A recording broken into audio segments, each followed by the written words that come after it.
తల్లిదండ్రులకు దూరంగా ఉంటూ ఉన్నత చదువులు చదువుతున్న విద్యార్థుల జీవితాలను హిడెన్ కెమెరాలు నాశనం చేస్తున్నాయి. ముఖ్యంగా హాస్టల్స్లో ఉండి చదువుకునే విద్యార్థినులకైతే ఇదో పెద్ద సమస్యగా మారింది. ఇప్పటికే కొన్ని కాలేజీ గర్ల్స్ హాస్టల్స్లో హిడెన్ కెమెరాలు పెట్టి అమ్మాయిల నగ్న వీడియోలు రికార్డ్ చేస్తున్న ఉదంతాలు కొన్ని బయటపడ్డాయి.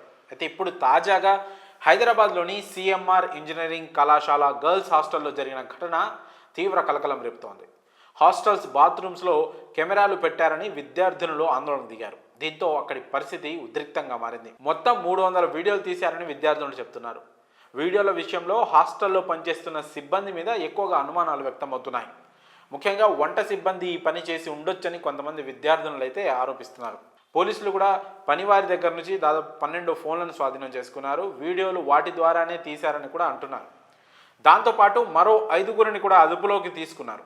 అనుమానితులను పోలీసులు విచారిస్తున్నారు. ప్రస్తుతానికి కాలేజీ యాజమాన్యం కూడా దీనికి బాధ్యత వహించాలని, ఈ విషయంపై వెంటనే స్పందించి చర్యలు తీసుకోవాలని కూడా స్టూడెంట్స్ కోరుతున్నారు.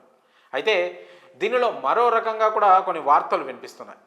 నిందితుల దగ్గర అమ్మాయిలకు సంబంధించిన 300 ప్రైవేట్ వీడియోలు ఉన్నట్లు అనుమానిస్తున్నారు. అంతేకాదు కాలేజీ యాజమాన్యానికి ఈ విషయం తెలుసని కావాలని గోప్యంగా ఉంచుతాననే ఆరోపణలు కూడా వినిపిస్తున్నాయి. సదరు వీడియోలతో విద్యార్థినులను బ్లాక్మెయిల్ చేసిన విషయం బయటకు రాకుండా చూసినట్లు కూడా ఆరోపణలు ఉన్నాయి. డిసెంబర్లో ఉత్తరప్రదేశ్లో ఇలాంటి ఘటన ఒకటి జరిగింది. ఓ పాఠశాల డైరెక్టరే ఏకంగా టీచర్లు వినియోగించే బాత్రూంలో స్పై కెమెరాను ఉంచిన ఘటన వెలుగులోకి వచ్చింది.